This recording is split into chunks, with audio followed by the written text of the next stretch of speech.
Okay, so this is my 1 year review of the Vivobarefoot Primus Lite 2 Bio shoe.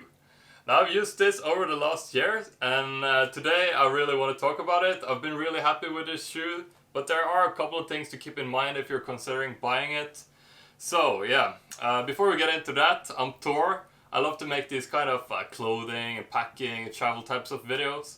So if you like that kind of stuff, make sure to subscribe. Now let's talk about the shoe. So the first thing I want to say about this shoe is that it's great for walking in nature.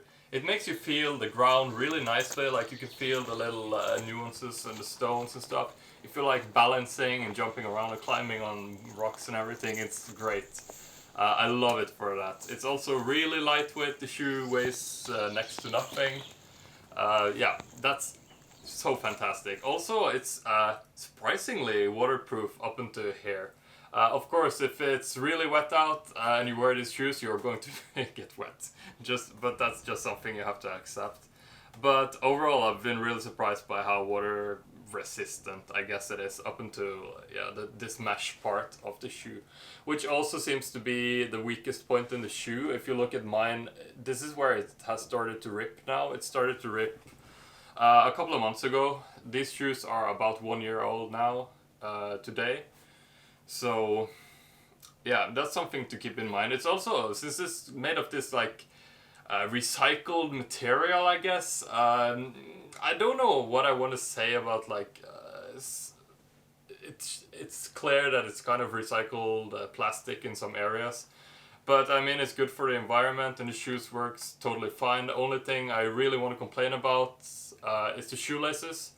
They are very slippery, and when you tie the shoes, they often just unravel. So yeah, shoelaces, big thumbs down. So that's something you may want to consider replacing if you're going to buy these shoes. Other than that, I guess I can talk a little bit about the insert. It has been fine so far. At this point, it's falling apart since it's 1 year old. It's kind of embarrassing to show this to you guys on the internet, but you know, here we go. Yeah, other than that, yeah, the inserts are fine. Something I want to say about these shoes that is a big drawback, especially if you're going to use this type of barefoot shoe in general as your only kind of shoes, is that since there is so little cushioning and you feel the ground so incredibly well, it sucks for walking on asphalt and concrete in this kind of surface. The impact, you really feel it, especially if you're gonna go jogging or something like that. These shoes on man-made surfaces sucks. It really sucks. I brought this on one of my trips, and these were the only shoes I brought with me. And after walking around for a week straight with only these shoes on concrete every day, and I really dislike these shoes after that. Let's just put it like that. But yeah, overall I give these shoes a big thumbs up, especially if you can combine them with some other types of shoes. I have an entire video where I compare these shoes to more traditional hiking shoes and some sneakers, like jogging, running shoes. You can check that out next.